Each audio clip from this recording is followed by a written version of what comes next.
Ainda sobre as minhas aulas de tanatopraxia, olha, eu vou trazer para vocês conteúdo que tem na apostila, né? Para mim comentar sobre. Olha, eu não posso mostrar o que aparece nos slides ou na apostila, né? Por dois motivos. Primeiro, de direitos autorais.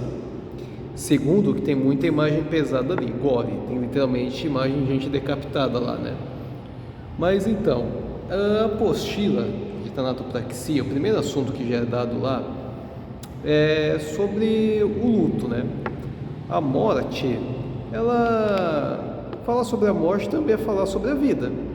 Quando a gente fala que alguém morreu, mesmo alguém que você nunca tenha ouvido falar, a gente sempre fica na reflexão toda a vida que a pessoa podia ter ou ainda tinha tido, né? E a morte é uma fase natural de toda a vida, né? Tudo que tem vida tem como destino um dia desaparecer. Existem algumas espécies de esponjas do mar, por exemplo, que podem ter 500 anos ou mais, né? Existem algumas águas-vivas que são biologicamente imortais, né? Elas literalmente conseguem voltar para baixo e elas voltam a serem bebês, né? Espécies que só morrem se algum predador comer. Ainda assim, se algum predador come, ela morre. Nada é imortal. E a morte, ela sempre acaba pesando nossa angústia, nossos desejos, nossos esforços e expectativas, né?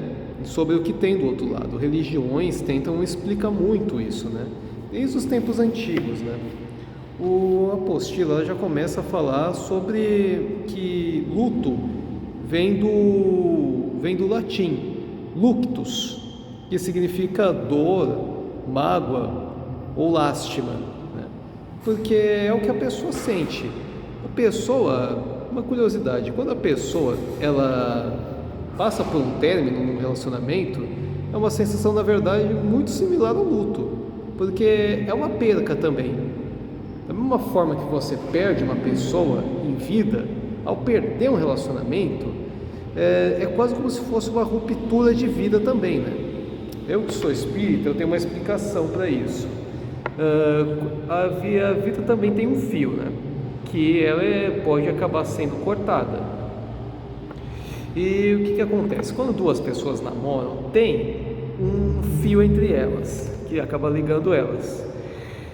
Pode ser um relacionamento ruim pra caramba, tipo tóxico, cheio de gritos, traição. Quando é assim, ainda existe esse fio, mas ele é muito sujo. Existem casais que são casados há 40 anos, têm um casamento bem feliz. Olha, esse fio pode ser muito resistente, mas não limpo, né? Quando dá uma ruptura nisso, tem uma separação de imediato, em menos de alguns minutos, né? 1 hora no máximo. E assim encerra esse relacionamento assim que é cortado esse fio. Quando dá um término, né? Mas a pessoa ainda assim tem muita saudade e tal, isso é porque ainda existe aquele fio cortado, né? Então você não está conectado com a pessoa, mas aquilo ali ainda é uma sobra. Se eles acabam voltando, acabou reconectando aquilo como se fosse um imã, entendeu? Mas vamos aqui a explicação. O luto, ele acaba tendo 5 partes. Primeiro é a negação, que é você não acredita que aquela pessoa morreu. Você fica em dúvida se ela morreu mesmo. Se não estão brincando com você, se não é uma fake news, né? A gente pode ter luto por quem a gente não conhece, né? Pessoalmente, como artistas. A primeira vez que eu senti luto por artista foi quando o Chester Bennington morreu, do vocalista do Linkin Park.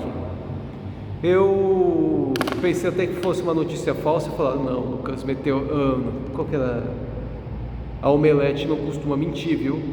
Cheguei a pesquisar no celular, eu mesmo vi outra fonte, ele morreu mesmo. Aí eu olhei meu irmão, Kainan, você viu que o Chester morreu? Vi, ele não se importava, eu fiquei olhando a cara dele assim. Tipo, não vai ter luto por ele? Eu fiquei escutando as músicas dele, como se eu estivesse relembrando de um amigo. Quando assim algum parente seu morre, eu acho que o mais ideal é você não ficar escutando áudios que eram dele, você não ficar olhando foto deles, que você vai ficar remoendo o passado, você vai sofrer mais. É uma recomendação minha, né? se você tem, da mesma forma que quando acaba um relacionamento, evite ficar escutando músicas que façam a gente lembrar o relacionamento. Evita ficar escutando aquela música que era de vocês dois. Às vezes vocês nem tinham uma música que era sobre vocês, mas você acaba criando ela depois, né? Aquela playlist de relacionamento e tal. Tem o filme favorito daquela pessoa. Quando minha mãe morreu, eu resolvi ver o filme favorito dela que eu nunca tinha visto, que era Malévola, 1 e 2, né? Só depois que eu entendi porque era o filme favorito dela. Tinha a ver com amor materno, né? No caso, madrasta, mas era um tipo de mãe. Só depois que eu fui assistir isso, foi uma espécie de culpa, porque a gente ainda está nessa fase, né?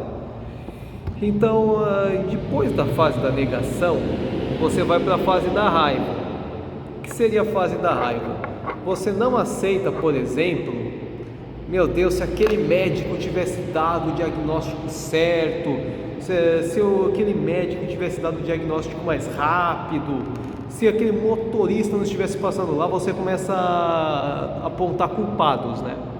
Às vezes o culpado pode ser você. Você fica com raiva de si.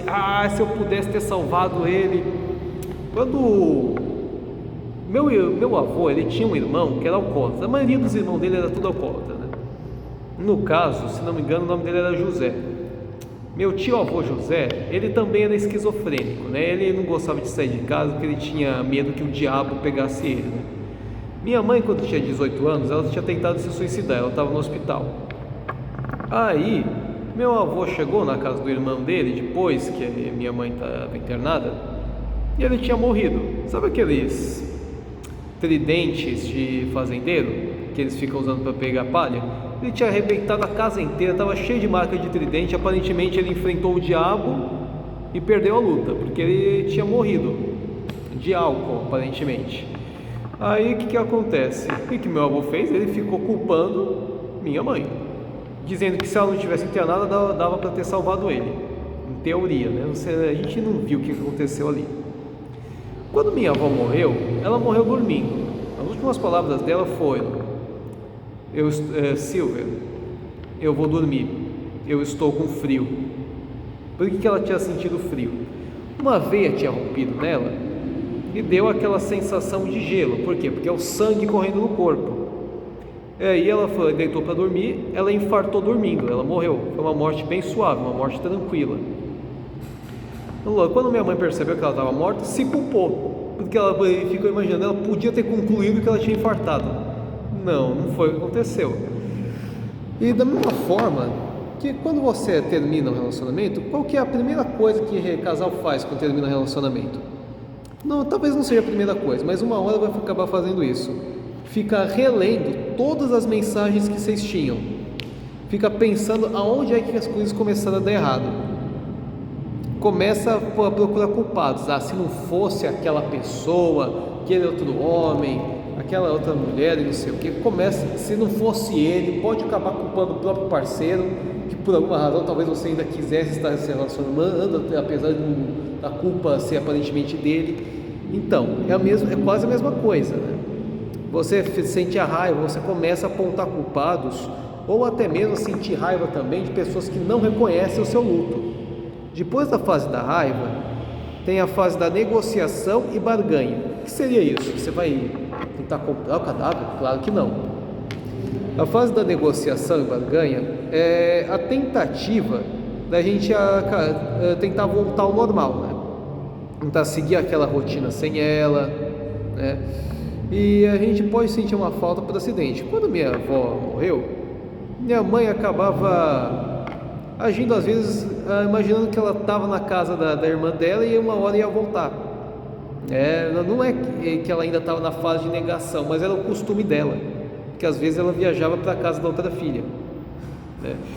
Então a gente tenta voltar ao normal que era antes. Quando os casais terminam e um deles tenta voltar, começa a tentar fazer promessas, né, que as coisas vão ser diferentes, na maioria das vezes não é. E a gente sempre fica pensando, e se, né?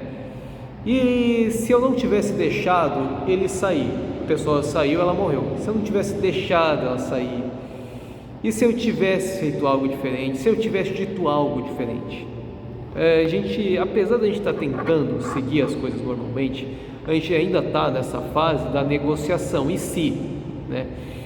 E aí depois tem uma fase de depressão. Por estranho que pareça, essa depressão ela vem depois dessa negociação, porque a gente ainda está pensando muito, que é quando a gente se isola, a gente está desconexo com coisas que gostava, que fazia, né? E depois que vem a fase da aceitação, que ela acaba, na verdade, sendo a ausência da depressão. Como assim a aceitação é a ausência da depressão? A vida acaba sendo uma constância entre uma dor e outra. Então, quando você começa a ter que seguir a sua vida, por exemplo, a sua vida voltou ao normal. Então, ela pode começar a se preocupar com as suas contas e suas vendas e não sei o que. Você já vai começar a entrar em outra dor, que é da sua sobrevivência, apesar de você não ter esquecido aquela morte. Então, na verdade, essa aceitação, ela acaba sendo o espaço entre aquela dor e a outra que acaba vindo depois, né? E assim, como é que os povos antigos, né, eles acabavam lidando com esse luto? Em sítios arqueológicos lá da pré-história, foi percebido que os homens das cavernas, eles colocavam pedras e às vezes folhas, gravetos sobre corpos. Para quê? Para tentar afastar bicho, porque existem bichos que são carnívoros, né? Eles se alimentam de carniça, como hienas, por exemplo, né? Hienas comem corpos mortos, urubus. Então, você tenta cobrir aquele corpo é uma alternativa para afastar predadores, enterrar ele também. O problema é que quando você enterra o corpo, a decomposição dele também acaba prejudicando o solo da plantação, porque tem muita bactéria, tem muito necrófago, tem muita sujeira ali. Aí as pessoas também algumas pessoas começaram também a interpretar o corpo de um morto como impuro. Por isso que existiam algumas culturas primitivas que, por exemplo, tentavam deixar ele em cima de alguma árvore e iam para longe. No zoroastrismo, por exemplo, eles acreditam que a alma que é pura, o corpo ele é impuro, então depois de morto não tem nada de bom ali. Então o que eles faziam? Eles deixavam o corpo numa torre bem em cima para os urubus comerem. Tem culturas lá na Polinésia, lá em Papua Nova Guiné, que eles comem o corpo da pessoa depois que morre. Aqui no Brasil, alguns índios faziam isso também, né? Inclusive foi na Papua Nova Guiné que teve o surto da doença mais rara do mundo, o curu. A bactéria que causa a vaca louca faz a vaca começar a ter um apodrecimento do cérebro, ela começa a ficar batendo a cabeça dela na parede porque ela está com muita dor, né? Por isso que a gente chama aquilo de vaca louca. Ela começa a perder os sentidos, começa a rodar. Se uma pessoa come uma vaca contaminada, o miolo dela mais especificamente, ela acaba pegando vaca louca. Acho que tem casos de umas 30 pessoas que contraíram isso. E no caso da Papua Nova Guiné, eles tinham a tradição de comer o corpo dos seus entes queridos depois que eles morriam. Uma pessoa em específico estava contaminada com vaca louca, contraiu o vírus, a pessoa comeu aquele corpo que estava contaminado, que tinha morrido inclusive de vaca louca, aí deu uma mutação do vírus e surgiu o curu, que é uma vaca louca mais violenta que apodrece seu cérebro mais rápido.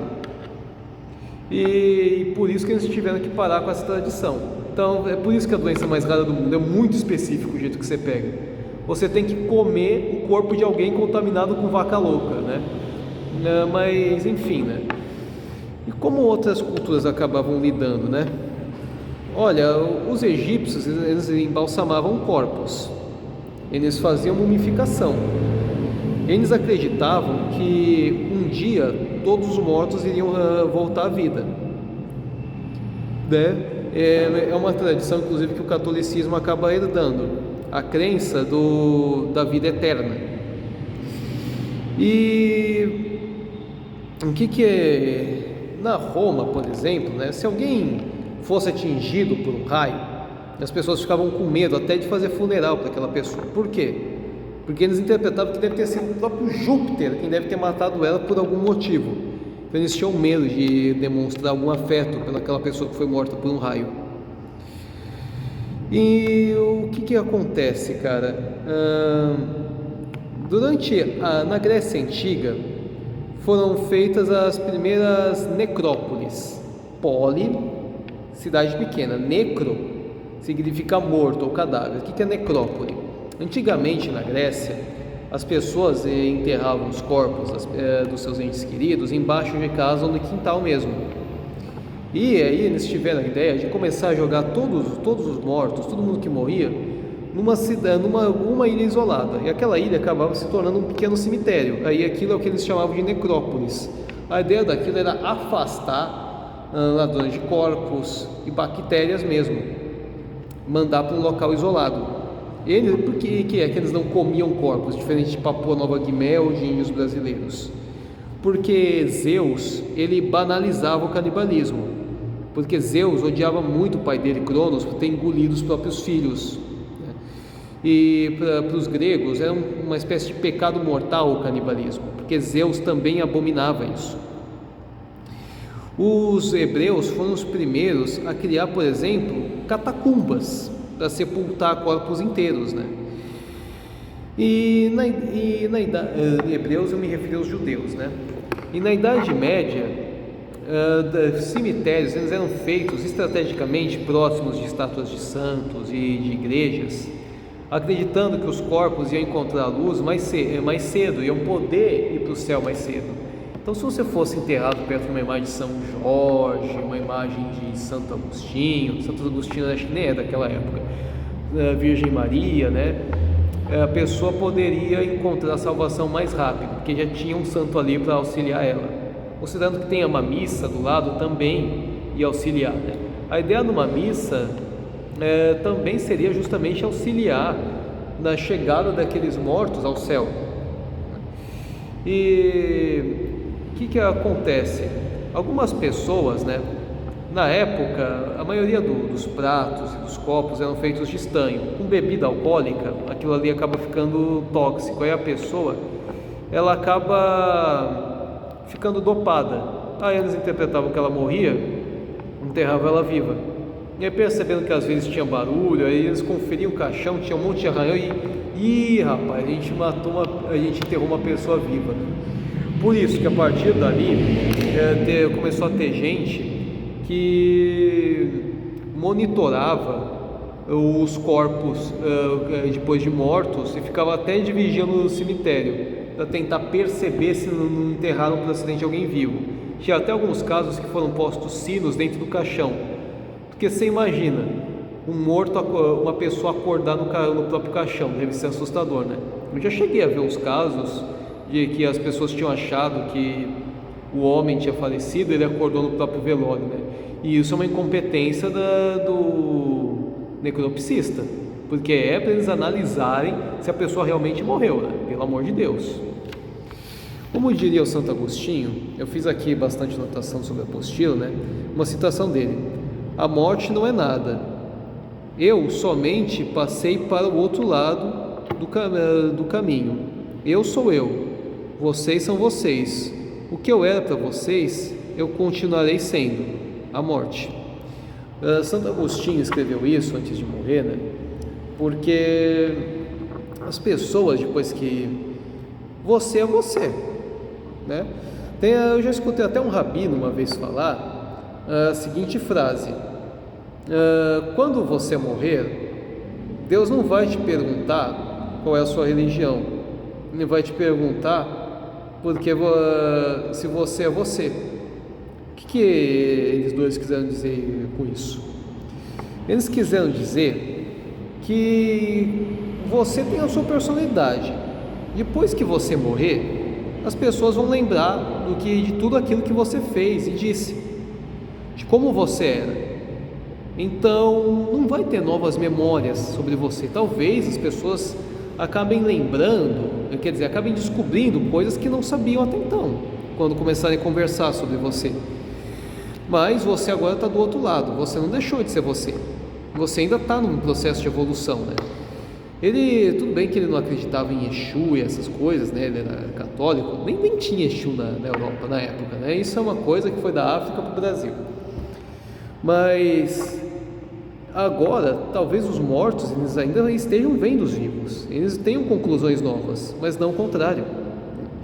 Então, depois que ele morresse, ele não queria que as pessoas ficassem inventando coisas sobre ele, apenas lembrassem dele como ele era. E aqui uma citação do Freud, aliás, sobre a morte. O luto é um processo lento e doloroso, que tem como características uma tristeza profunda, afastamento de todos e a qualquer atividade que não esteja ligada a pensamentos sobre o objeto perdido. A perda de interesse do mundo externo, a incapacidade de substituição com a adoção de um novo objetivo de amor. O que o Freud quer dizer com isso? Vamos supor que você é viúvo.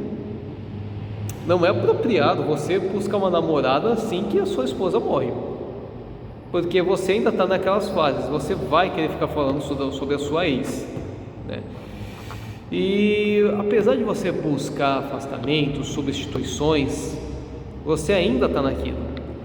Então esse processo de dor natural acaba sendo um processo de evolução também, porque o seu corpo tem que aprender a lidar com isso, ou ele também se adoece, né?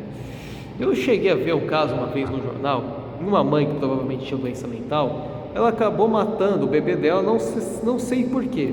Ela se arrependeu, então ela foi tentar conservar o corpo no freezer, ela ficava tirando e cuidava como se ainda estivesse viva. Alguém denunciou, né? A polícia chegou lá, nossa, estava até verde já o corpo. Lógico, ela foi presa, ela deve ter constado que ela tinha alguma insanidade. Por quê? Porque ela não soube se lidar com a morte, né? Independente do porquê ela matou a filha, ela fez aquilo por alguma coisa. Não adianta você se arrepender, você não vai trazer ela de volta à vida. Quer ter filho de novo? Vai transar e vai engravidar, talvez adote, se bem que eu não recomendo ela fazer isso, dando em conta que ela fez anteriormente, né? Mas é a vida. Você não pode ficar escutando The Sound of Silence para ficar lembrando do seu luto. São coisas que a gente tem que tentar passar. Quando uma pessoa, e ainda dentro da fase da comparação entre o término e o luto, se você às vezes você nem passou por um término, você pode estar sofrendo por um amor não correspondido que já foi para outro lugar, não necessariamente a morte, mas já está afastado de você. Você fica escutando esse tipo de música, Sound of Silence, o encerramento novel do Dragon Ball Super, ou coisa parecida, e aí você entra num estado de masoquismo. Você começa a querer ficar absorvendo aquela tristeza como se fosse algo bom, quase como se você se viciasse na tristeza, né? Então, essa fase de leito de transição psicossocial, que é como chamam, ele pode ser viciante também. É possível uma pessoa se viciar na sua tristeza.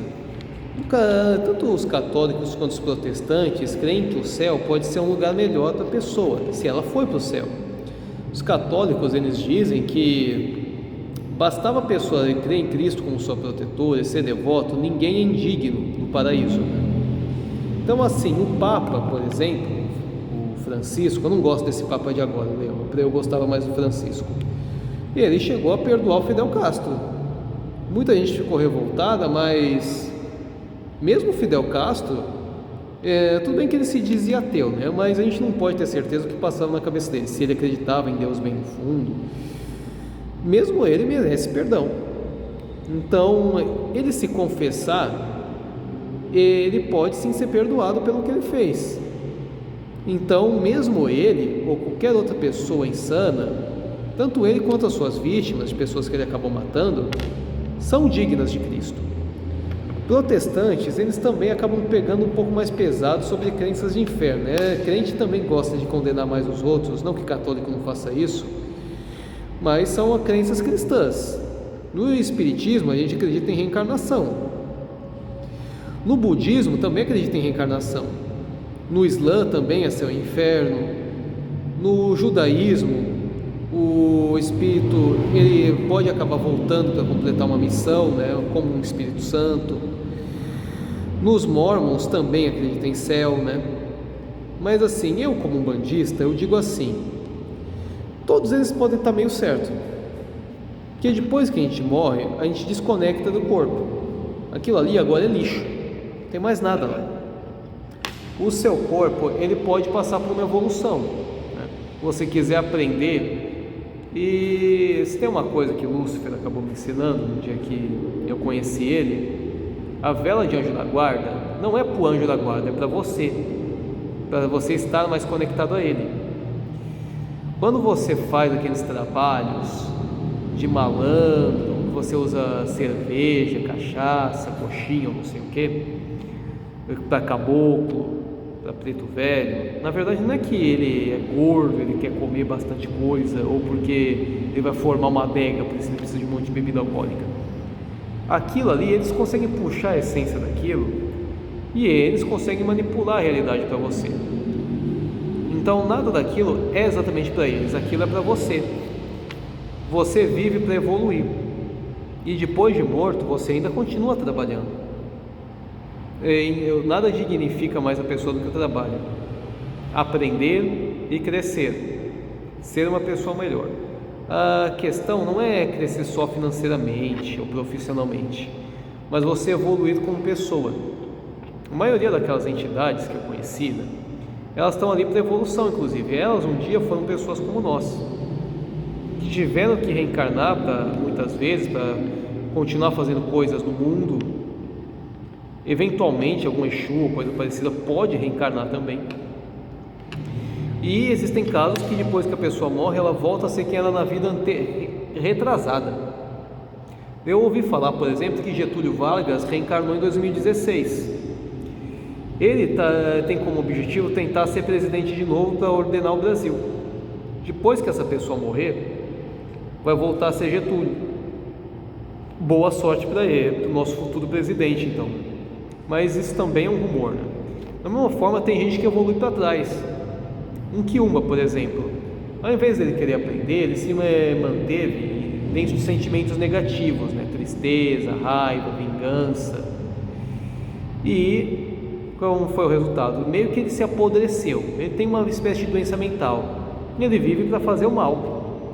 Um espírito que acompanha um alcoólatra, por exemplo, aquela pessoa está viciada naquela energia, o egum que fica nela está absorvendo aquilo, ele quer aquela energia também, por isso que acompanha ela. Um usuário de droga sempre acha uma biqueira bem fácil, percebeu?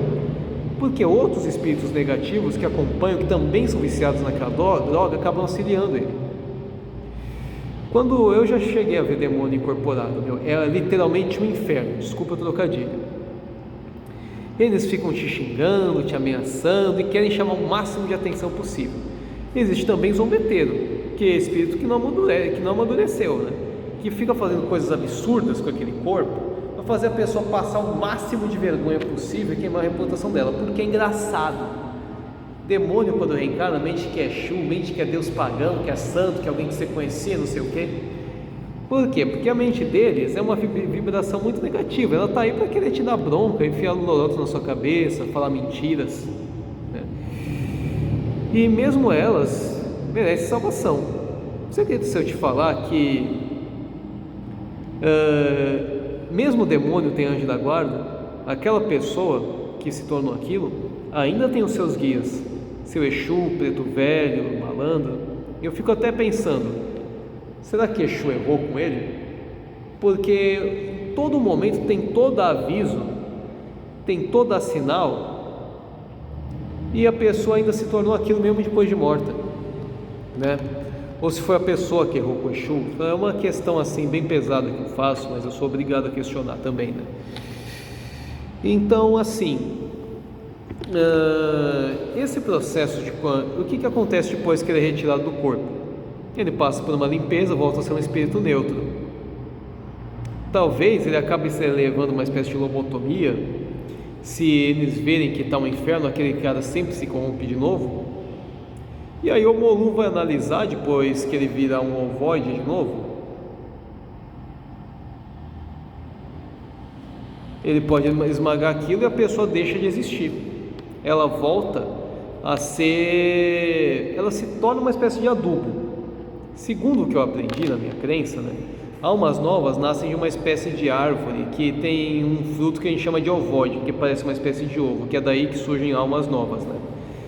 Mas enquanto o Exu e os outros guias, depois de umas centenas de anos trabalhando e evoluindo, se tornam anjos. Depois de um tempo, volta a ser um pedaço de Deus e deixa de existir como indivíduo. Então a gente acaba concluindo que tanto o santo mais santo quanto o demônio mais demônio tem como destino mesmo deixar de existir, né?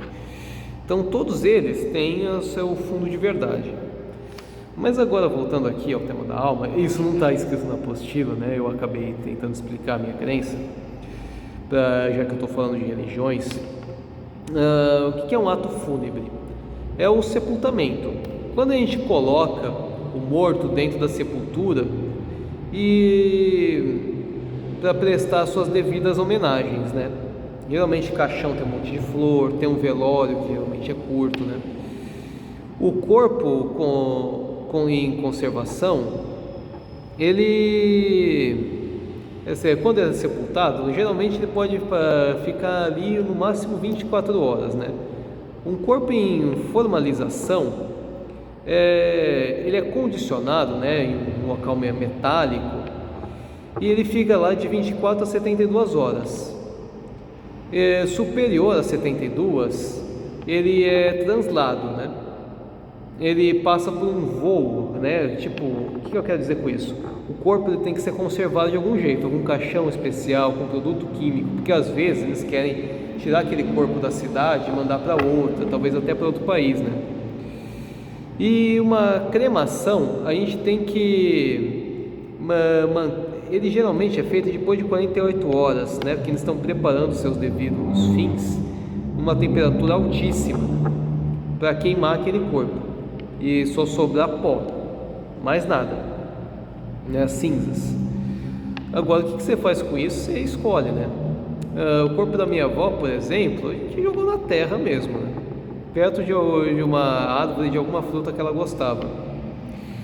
E assim, eu vou te falar os 5 maiores velórios da história do Brasil, né?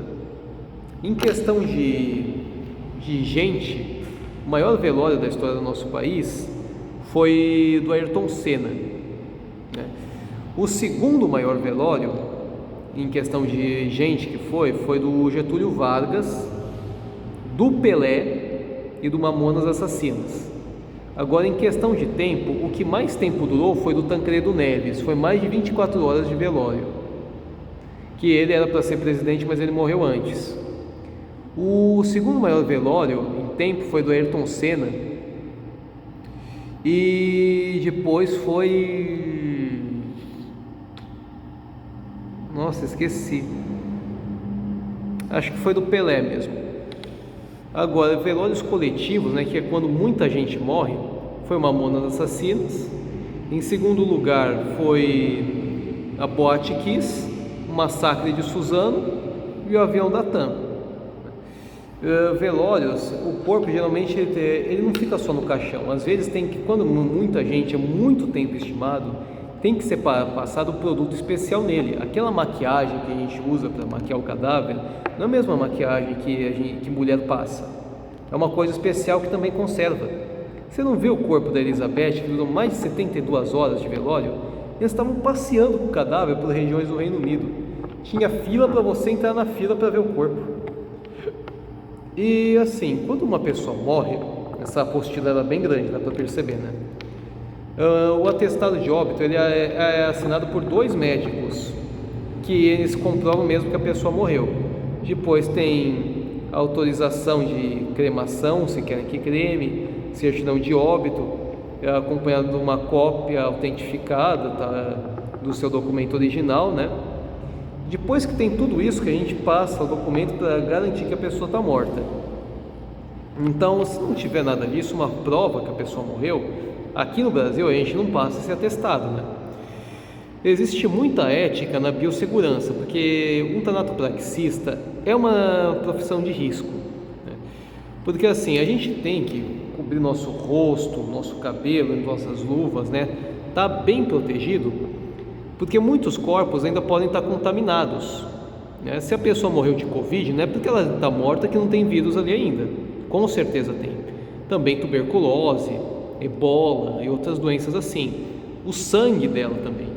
Às vezes ela podia ter AIDS e talvez nem a própria pessoa sabia. Talvez, ou no mínimo o vírus da HIV ainda. Então, na saliva dela. E se ela morreu de raiva? São coisas que a gente tem que pensar, né? Então, a gente, nessa área legal, depois que é tudo analisado, o cientista local ele faz suas devidas avaliações, aí sim que é enviado o corpo de fato para a funerária, de fato para o caixão. Se a pessoa, por exemplo, perdeu um membro, né, quando ela morreu ela estava sem um braço, às vezes é costurado, né? E enfim, né? A biossegurança, então, na verdade é uma parte muito importante ali. Para você ter uma ideia, o médico, tudo ali tem que ser esterilizado, até os equipamentos dele, como a faca que ele usa para cortar, a agulha que ele usa para costurar, ele não pode nem encostar na parede, tem que ser tudo esterilizado, para ter certeza que nenhum fator externo vai prejudicar. A tanatologia estuda a morte, né? Vem de Thanatos, que é o deus dos mortos, que é o deus da morte, né? Deus dos mortos é o Hades, deus da morte é o Thanato, que é irmão de Pino, deus dos sonhos. E assim, tipos de morte: tem a natural, que eu expliquei no outro vídeo, né? Que são causas naturais do corpo, né? Doenças, por exemplo, tipo quando a pessoa, por exemplo, morre de pneumonia, câncer, são mortes naturais. Morte súbita é uma morte natural que acaba nascendo de uma pessoa saudável, né? Tipo, ela não tinha nem sinal de doença cardíaca, ela infarta. Isso pode ser considerado uma morte súbita, né? Morte violenta é um fator externo que causou ela, um acidente, um homicídio ou um suicídio, né?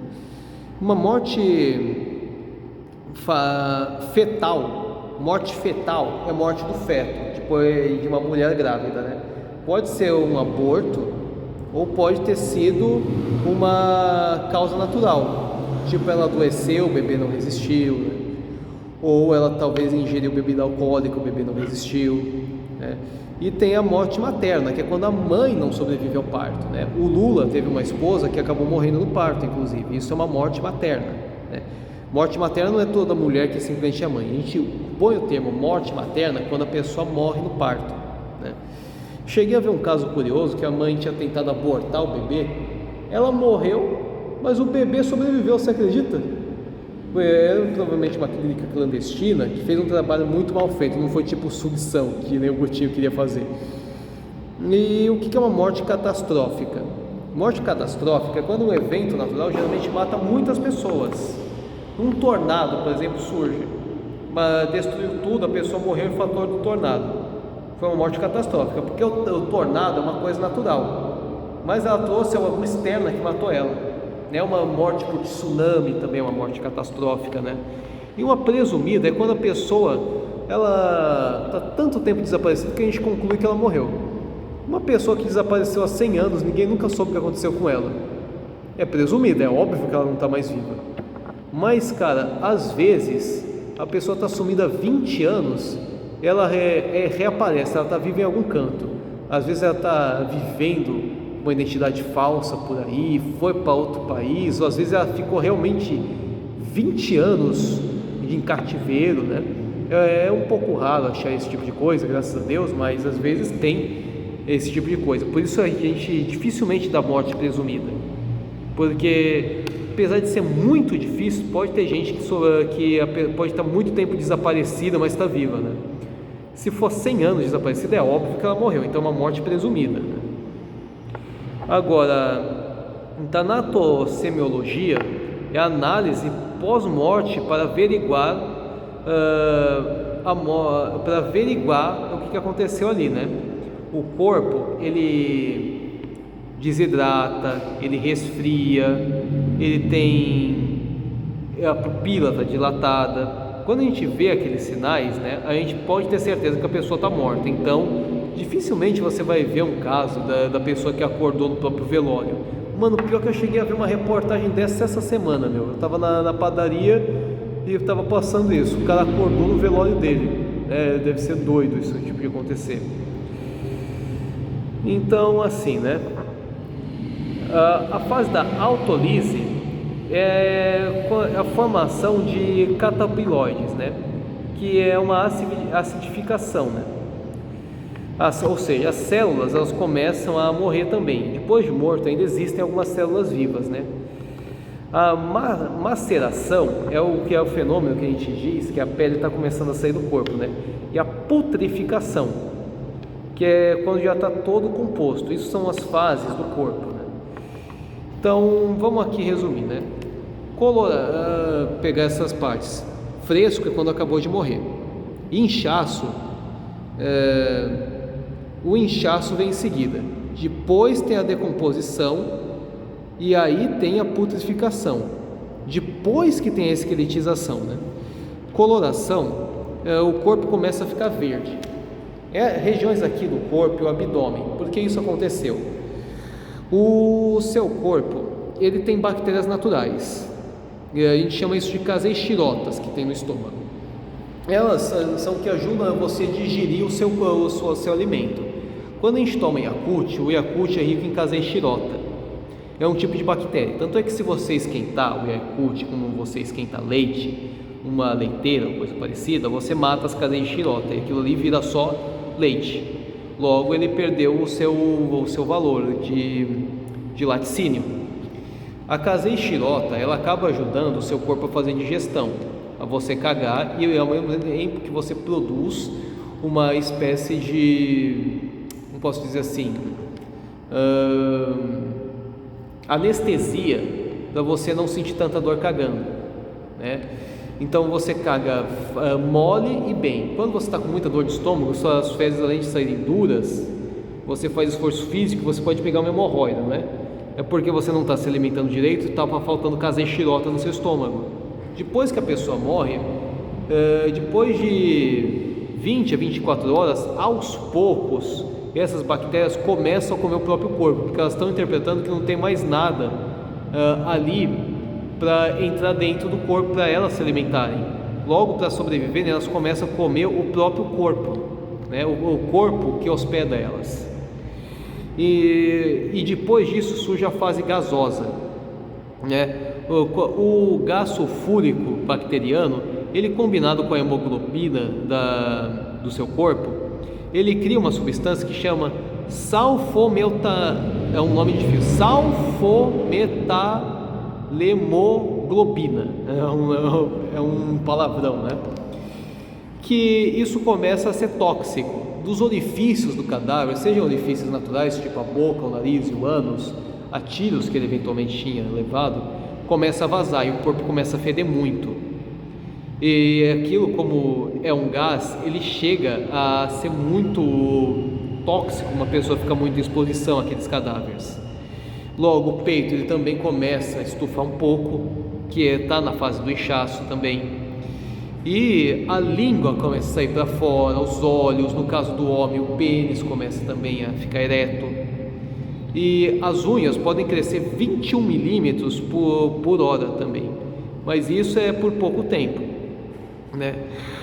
Aí depois chega a fase colicoativa, que começa a sair líquido escuro, isso surge depois de meses, né? A fase gasosa é depois de semanas. A fase qualicoativa é depois de meses. Que o seu corpo, aos poucos, ele fica parecendo uma múmia, todo preto, todo exposto, com vários seres decompositores ali. E a esqueletização, na verdade, surge depois de anos.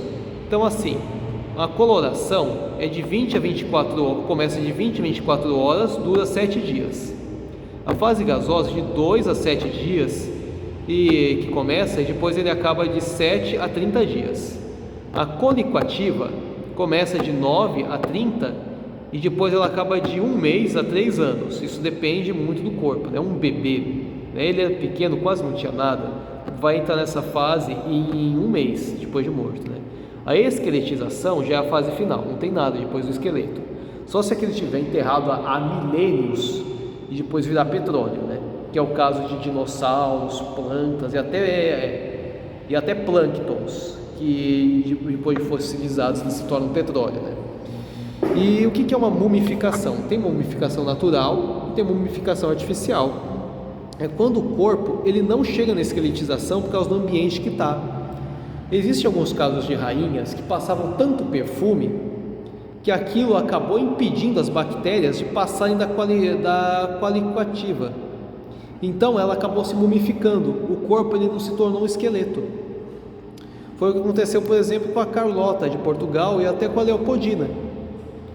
Agora, uma mumificação natural, né, é quando, por exemplo, isso aconteceu com algumas pessoas na Sibéria. É um local tão isolado que é impossível aquelas bactérias acabarem sobrevivendo. Logo, o corpo se manteve naquele estado.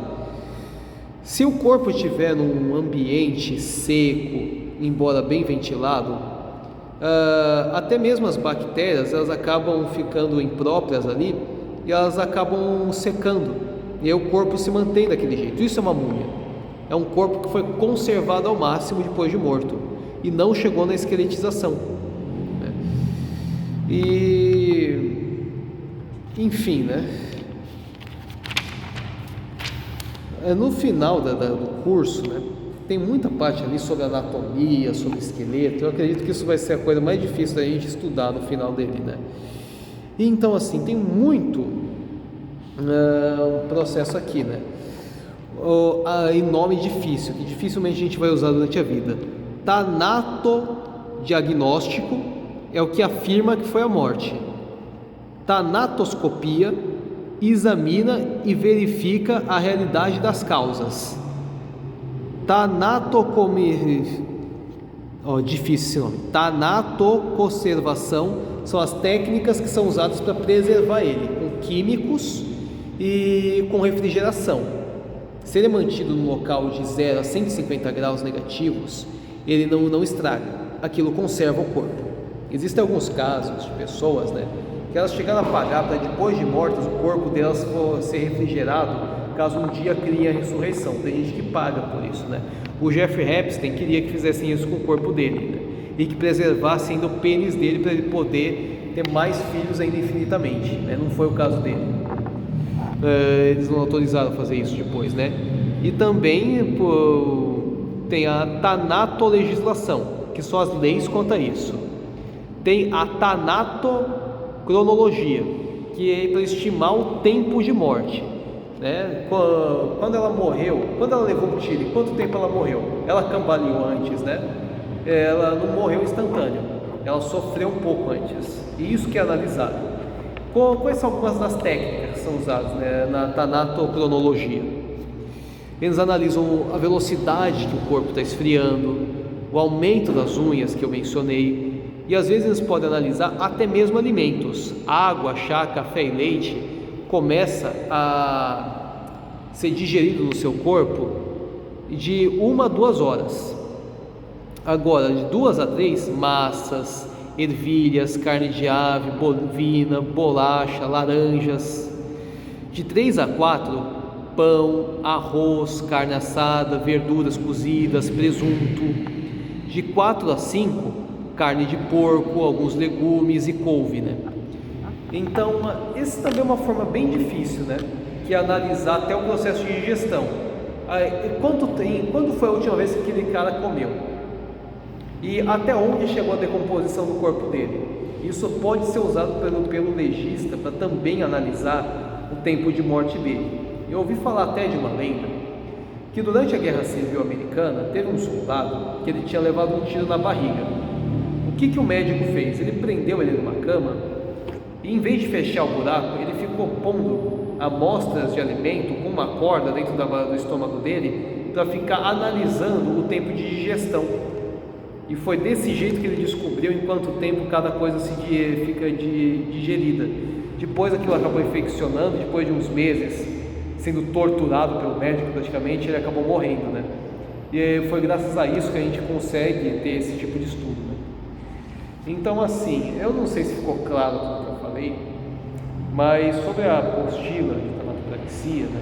Depois que eu li tudo e eu fiz as análises, né?